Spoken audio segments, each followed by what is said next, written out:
Welcome back. At this point, we now pick up once again our discussion of Roman history, and as we talked about in the previous video in which we discussed the three classes, the senatorial class, the equites class, and the plebeian class, we said we would begin talking about the military expansion that parallels this social development in Roman society. So now at this point we are going to turn indeed to that military expansion. Now the portion of this that's about Carthage is going to be relevant to Virgil's Aeneid, so that's going to come up next week when we have concluded talking about the author Virgil, whose work Aeneid you're going to begin reading next week. For right now, though, we're going to just lay out the initial stages of military expansion with Rome inside Italy before we get to the external portion of military expansion. So it's first of all important to understand that from the early days of the Republic, Rome was focused principally on Italy. And there were quite a series of wars and alliances that came and went in this long period. There were, for instance, several wars fought with a group of people called the Samnites, and there were alliances made with Sabines and Umbrians and Oscans and quite a few others. The details are quite complex, and so I'm not going to spend much time trying to cover that here. But the main thing to understand is that the Romans, first of all, had to establish themselves in the territory of Latium, Latium. This is going to become important when you read the last 6 books of Virgil's Aeneid in a few weeks, because Latinus, Latinus, is the king of this region, and it's the connection made between Latinus and Aeneas that's going to initiate the process of settling Rome within this territory in order to get Rome there as a city and then able to begin expanding to other locations. So a lot of the initial progress of Rome has to do with taking over the territory of Latium, and then gradually the Romans begin expanding. As we said, there were quite a few different steps involved in the expansion, so I'm going to not try to cover this here. However, I will make a specific note of one major incident that was definitely a turning point in this expansion process. North of the Romans were the peoples called the Etruscans. The Etruscans themselves had a very rich cultural and intellectual and artistic history, and they unfortunately do not leave as much literature behind as the Romans. And what literature we do have in the Etruscan language is rather quite difficult to decipher. But we can tell that the Etruscans, similarly to the Romans, were a foreign populace that came into Italy from further east. It's thought maybe somewhere in the region of the Black Sea is where they came from.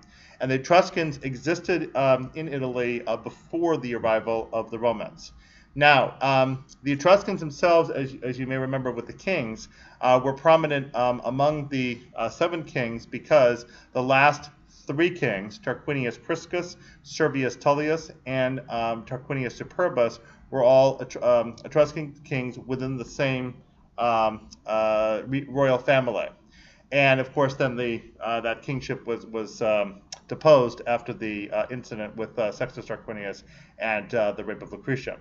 So the Etruscans, therefore, had a major presence in Roman political and military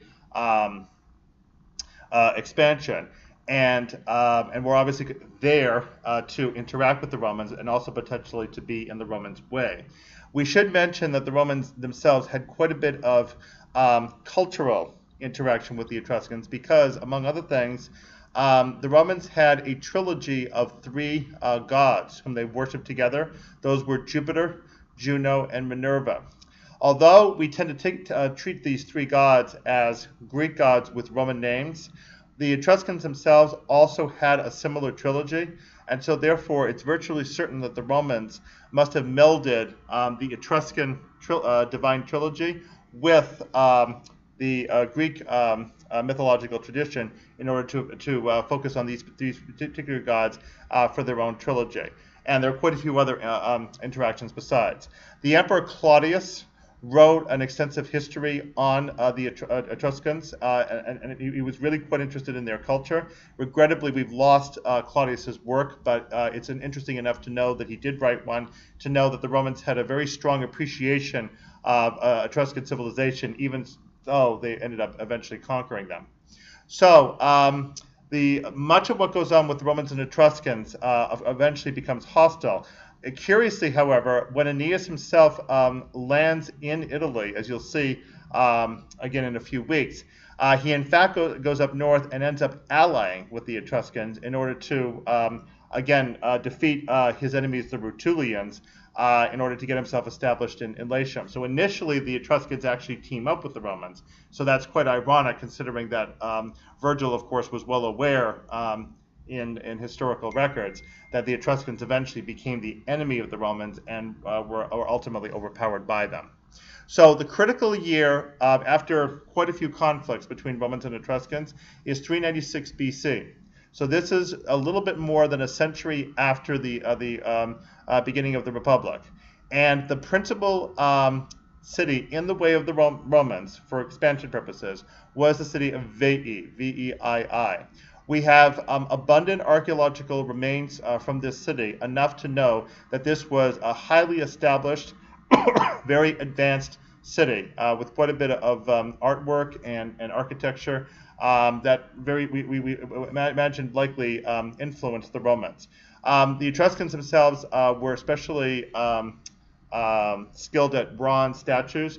We have a very famous bronze statue of a chimera, the beast that's part lion, part goat, and part snake, and also the famous she-wolf with the twins, not the twins' bodies, those were added later, but the she-wolf herself. That particular statue that was the model for the famous senatorial logo, that was originally an Etruscan bronze statue. So the Romans, again, obviously benefited a lot from absorbing Etruscan culture.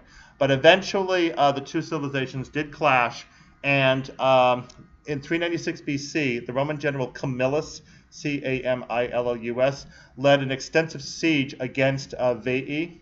And it's described to us in Livy that the trick he used was to attack the city of Veii in this seemingly crazy, frantic way directly at the walls. And the Veians were very puzzled by exactly what was going on with the Romans. So the Veientes set up a very quick defense to try to hold the Romans off, thinking that it was a very weak and very misguided one. What it turned out was that the Veientes were unaware of a tunnel that led into their city, and the Romans used that frantic attack at the walls to distract them from going inside a tunnel. And so that was how the Veientes were brought down. Their population was almost entirely exterminated, and the city itself destroyed. Later on, the territory was repopulated by Romans.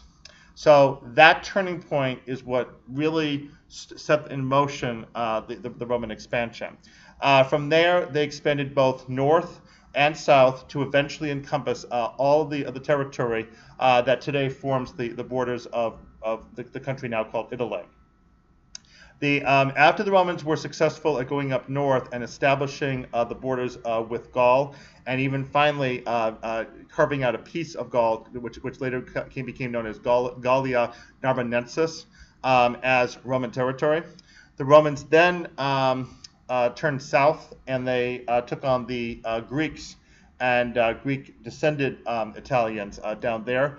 Eventually, the final holdout against the Romans was the city of Tarentum, and in 272 BC, Tarentum finally surrendered, and with the surrender of Tarentum, Italy came under the complete control of Rome.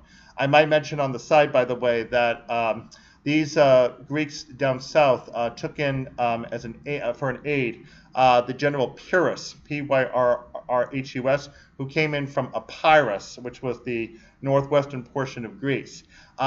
Pyrrhus was able to defend many of these places against Roman incursion, and was even able to score several major military victories against the Romans. But unfortunately, it cost him so many men that despite his victories, his assistance was eventually worn down enough that the Romans were able to, essentially by attrition, eventually wear these peoples down, and eventually Pyrrhus was in fact recalled to Greece on other matters, and that left the Greeks helpless. It's from that concept of a victory that costs more to the victor than to the defeated that gives us the phrase Pyrrhic victory in English. All right, so that overview of early military expansion brings us to the point in which the Romans have control over all of Italy. Now, the really important part of history is to come. It's what happens when the Romans now start expanding their focus outward.